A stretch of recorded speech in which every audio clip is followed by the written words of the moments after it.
Kasi hindi mo alam ang totoong investment. Puti kamay, kung isa kang negosyante, imposible na makakuha ka na ng times 4 dyan sa capital mo. Na-experience mo na rin bang mag-invest sa mga kumpanya?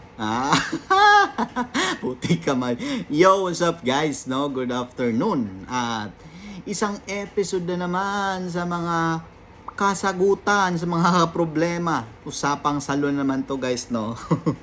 Kasi, alam nyo, last week kasi, puti kamay. May nabasa akong post. Ganito yung post niya eh. Meron daw, yan, pakinggan nyo pakinggan nyo. Meron daw isang sikat na vlogger na may salon, na nagpa-franchise ng salon at nakapag-invest siya dito ng milyones. At na-scam daw siya. Putik, may idea na kayo? May idea na kayo? Di ko na lang babanggitin kung sino yon, di ba? Pero, pag-usapan natin, bakit nga ba may mga ganyang pangyayari na scam, no?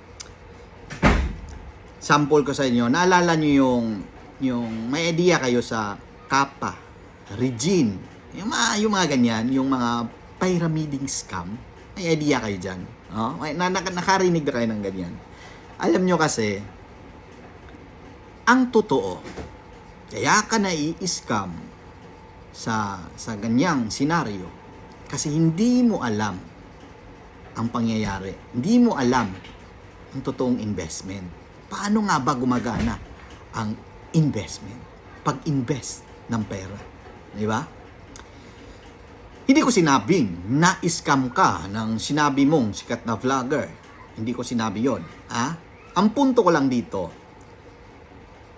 paano nga ba hindi ma-scam? Ganito kasi yon. Alam nyo, sa mundo ng negosyo, dalawa yan. Dalawahin lang natin, huwag natin damihan para hindi mahulo. Sole prop, korporasyon. Yan, yung dalawang yan. No. Sa sole prop na business, is ang kinukuha niyan, DTI.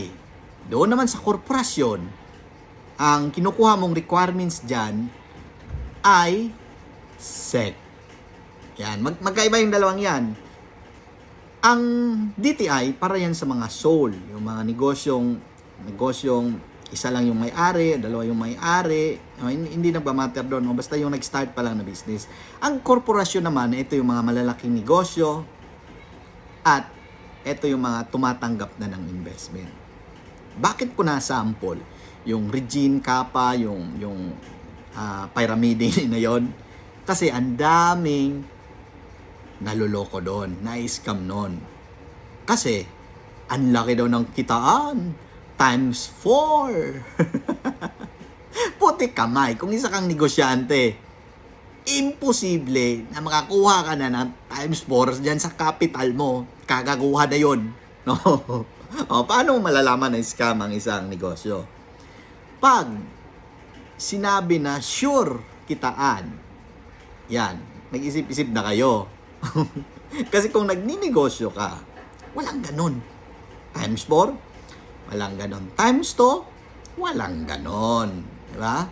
Meron lang mga 10% sa gross mo. Malaki na yan. Kadalasan 5% lang. Kadalasan 5% lang. So, kaya ka na i-scam kasi mali yung pagkakaintindi mo. Mali yan. Pag ang isang negosyo ay nagsasabi na sure kita, times 2, times 4, budol yan. Aniwala ka dyan, budol yan. No? At, ito pa pangalawang pagkakamali.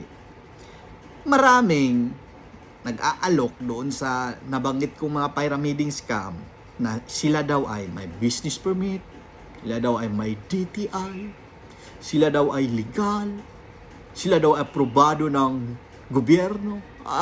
Putik kamay. Legit. Ang lakas maka legit niyan. Pare, bangis mo, legit na legit yung business mo Pero ang totoo, sinabi ko na sa'yo, ang tanging negosyo lang na tumatanggap ng investment na pwede kang mag-invest dyan ay yung naka-SEC at naka-korporasyon. Kasi, dagdag ko lang, di ako expert dito, pero ma-attend ako ng seminar. Attend kayo, guys. Dagdag ko lang, bakit SEC lang? Kasi, ang SEC is Security and Exchange Commission. Sila lang yung may karapatan mag-allowed na ang negosyo mo, nakakorporasyon na, pwede yan tumanggap ng share. So, paano ba yung share? Sample na lang natin. Pag kumuha ka ng SEC, may nakalagay dyan na magkano yung capital mo. Palagay mo na, 1,000 1 peso per share o 1,000 lang yung ano mo, ibibigay mong share o piso or 1 million. So, pwede mong ibenta 10% dyan. Yan yung mga sample ko lang. Pero, ulitin ko pag walang SEC, hindi naka-corp, hindi ka mo mag-invest dyan. Mabubudol ka dyan. Hindi ka protektado ng Security Exchange Commission, ng SEC. Hindi ka protektado dyan. Kahit may business permit pa yan. Di yan yung basihan. Ulitin ko lang, hindi ko sinabi na nabudol siya, na-scam siya ng sikat na vlogger na may salon business. Hindi ko sinabi yan, ha? Malinaw lang. Ang sinampol ko lang, kaya kayo naluloko kasi mali yung idea nyo sa pag-invest. Mali yung idea nyo. At usapang investment nga pala, may mga nagtatanong dito sa company namin, Zell Salon, kung tumatanggap ba kami ng franchise. Sa ngayon, hindi pa. Nag-seminar ako sa Prangcorp. Alam nyo, sa totoo lang, na ilang beses na nag-follow up sa akin yung Prangcorp kasi sa franchise kasi, singit ko na lang to guys, sa franchise kasi, kailangan doon kayo sa mga kilalang mga may consultant talaga, no? Yung mga yon. Yung Prangcorp kasi may hawak yan ng malalaking kumpanya, yung mga Jollibee, mga McDonald's, o sila yung nag-handle dyan sa Prangcorp.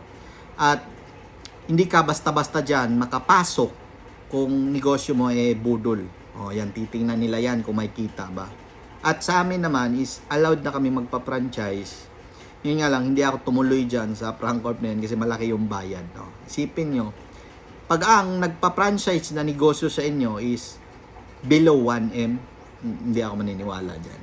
Budol yan. Dito sa Zell Salon, 2 million magbukas ka ng branch, invest mo sa akin ang franchise mo. Pero doon sa mga, alam nyo yung totoong bayad sa consultant na mag-aayos ng prangkisa nyo, sa Prangcorp, dami ko nang in-inquiran, is nasa mga around 1.2 million. Tapos ipa-franchise lang niya ng 500,000 yung business nila. Hindi ako maniniwala dyan. No, may mga iba naman na mga 700,000, yung kay Sir Joms Habok, meron din yun. Kung gusto nyo ipa-franchise yung business nyo, message kayo doon sa kanila. No? At yun, napalayo tayo, no? Ang kalaban nating mga negosyante, utak negosyante, yung maling paasa, no? Yung nasisilaw ka sa sinabi nila na easy money. Walang easy money, walang ganon.